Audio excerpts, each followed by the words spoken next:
There's no such thing as unexplained infertility. And take it from someone who has been dealing with what was called unexplained infertility for over 4 years when we were trying to get pregnant with our second child. Once we realized that something wasn't working, I went to my OBGYN and I got the standard testing regimen. And that was pretty much it. When everything came back normal, that left me very frustrated because obviously something wasn't normal because we were not getting pregnant. The thing is, there's so many other things that can be affecting fertility, and these are just not looked at in the context of conventional OBGYN workup.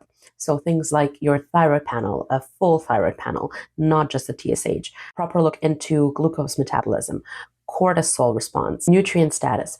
For example, things like vitamin D, B12, iron, which is extremely important for us to be able to get pregnant and maintain the pregnancy. Inflammation markers, whether it is from an actual disease, like knowing that you have, for example, endometriosis or an arthritis, like some of my patients have, or whether it is from foods that really affect us. So for me, for example, there are things I eat that would really cause me a lot of bloating. So removing those was very helpful. Other people would break out in acne, but you would eat something and then you'll have really bad acne. So getting rid of that is really, really helpful. A deeper dive into gut health, looking at parasites, absorption issues, or maybe like a patient of mine who was on antibiotics a lot, and that totally messed up her gut flora.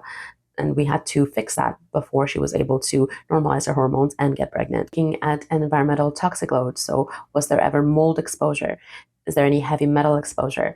Is there any forever plastics living in the system, which would totally disrupt the whole endocrine picture? So even though looking at all of these is not necessary for everyone, but there are so many places where you can dig deeper. And we did that for ourselves. And we did find certain things that we had to correct before we were able to get pregnant with our second child. This whole situation is complicated by the fact that conventional tests are really good at finding disease, but they're not really good at measuring optimal health. So for instance, if we just look at TSH, which is the thyroid hormone, normal is considered between 0.4 to 4.5. So if you fall in that range, you'll be told your numbers are normal and everything is fine. However, when we look specifically at fertility, we know that anything above 2 to 2.5 increases your chances of having to deal with infertility, and it increases miscarriage rates. So that means you need to be below 2 to 2.5. But when we look at what is optimal for fertility, you need to be between 1 to 2, so even lower. And that has to be fixed before you would be able to get pregnant. Then you need to look at your particular situation. So for example, your race, your background, where you live, what might have you been exposed to in the past, and what might you be deficient in at the moment. That's what I do with my patients on a regular basis, trying to optimize their numbers and their levels for them and their particular situation. So truly, there is no such thing as unexplained infertility.